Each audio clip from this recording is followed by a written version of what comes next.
honestly haven't done this in a while. I'm at the park and I want to talk about survival and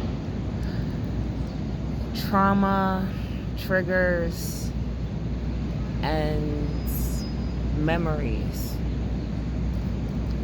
You know, everyone experiences life in their own way, and those experiences can be great. Some we adjust to and we grow to find that it made an impact, and that impact could have caused us to react different ways, to change and redirect our lives, our decision making, our thought processes, and they become traumas. There are instances and occurrences that can cause us to recall and remember a lot of those traumas, which would be triggers.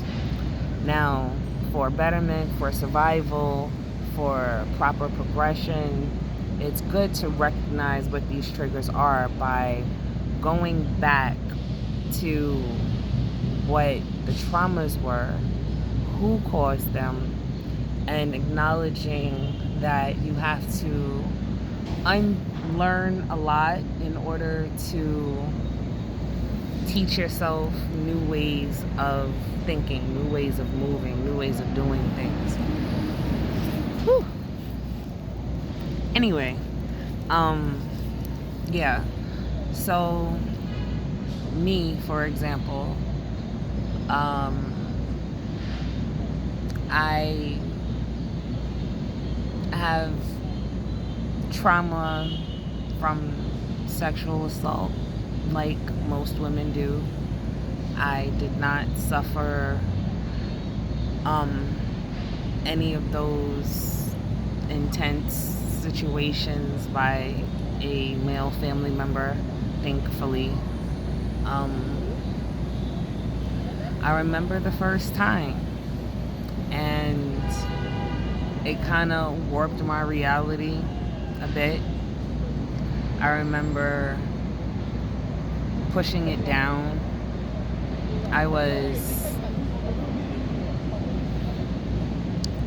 And I remember pushing it down. Then I had totally forgot about it until I was in high school. And it was my high school sweetheart who asked me, have I ever had a flesh pop? And I'm playing the video game and I'm like, no. Because I had known what it was, but I couldn't plug that into anything. We kept talking and everything seemed good. But as I'm holding a controller, my brain starts giving me flashes, just flash after flash of monitors, a dark room, a chair, a pelvis,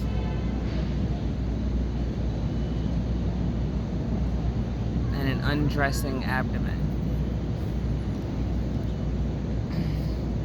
And then I heard sounds, and it just put me into thinking all of that was real all over again. I was a teenager, and I guess you could say that was like the beginning of more instances. And the sad part is, when you make the attempts to share, because people perceive you in a certain way, or because people have had a hand in your upbringing, or they've been privy to your upbringing, they don't believe you. Or I could say they don't want to believe you. They can't. It's a refusal. Because at the hands of family, it would mean that they more than likely were aware and just let it go on anyway, because they probably came from a family of, what goes on in this house stays in this house, or that's the family secret.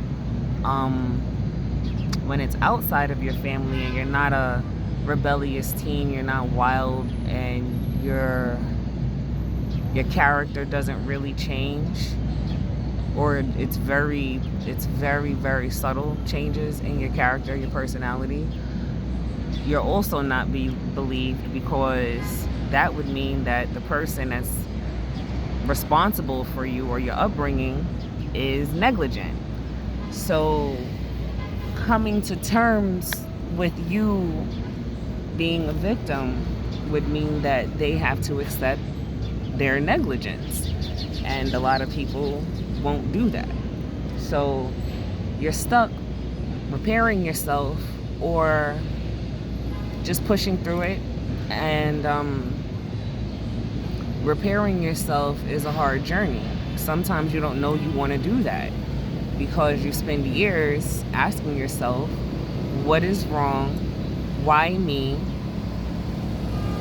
Or if it's circumstantial, it's all my fault. I shouldn't have been here. I should have been smarter. Why didn't I react? Because of fight or flight, and then we forget freeze, which can happen, where you just go through a state of paralysis. And I'm much older now. I'm wiser now. Yet it doesn't mean that the situation can't happen. I had an occurrence where someone I thought I could be just, shoulder to cry on and an ear for, really came down on me aggressively and said some derogatory things, and then,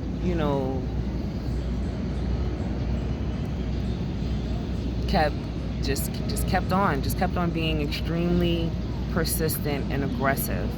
And the worst part of it, he was drunk. So, that means he wasn't in his right mind.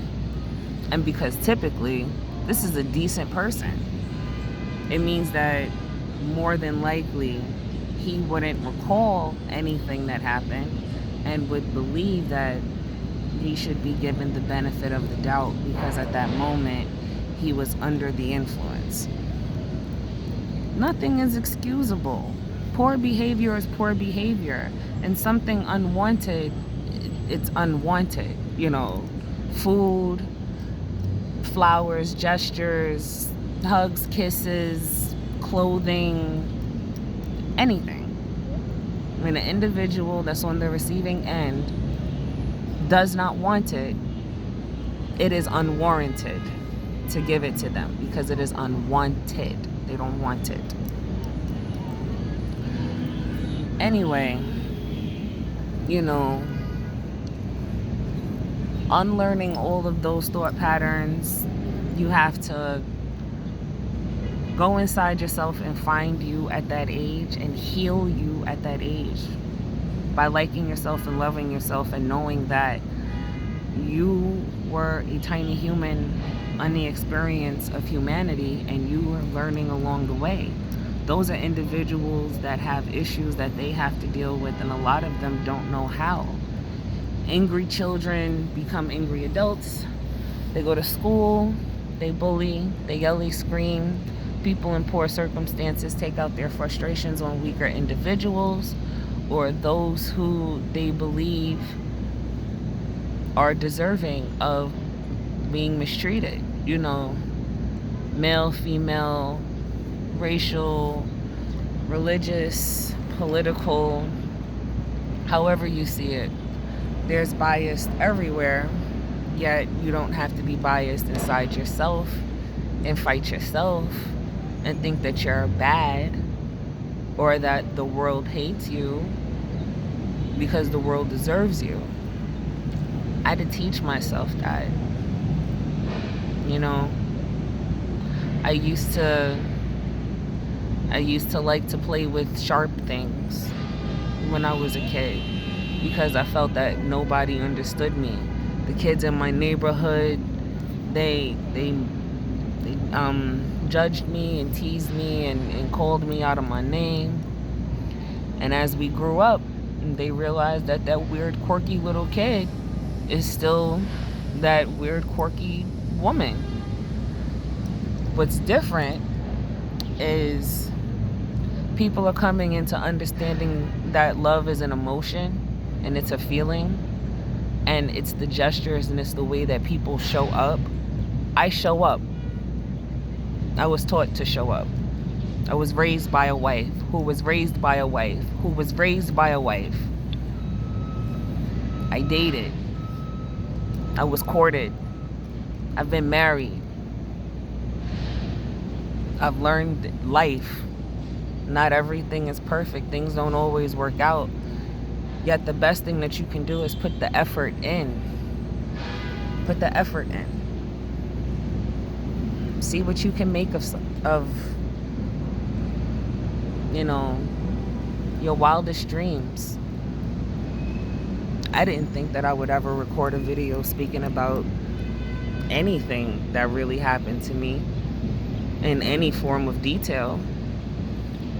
And here I am. I've been doing it recently and was told that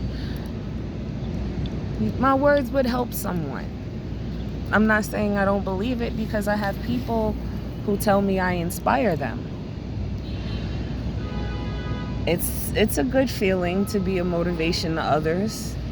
Sometimes it's hard because I pour outside of myself and then I need to listen. I get hungry, angry, lonely, and tired. And then I get depressed because my body needs deep rest. But when that happens, I take the time out.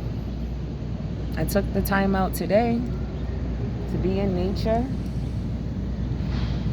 And I felt that it was right to talk to you.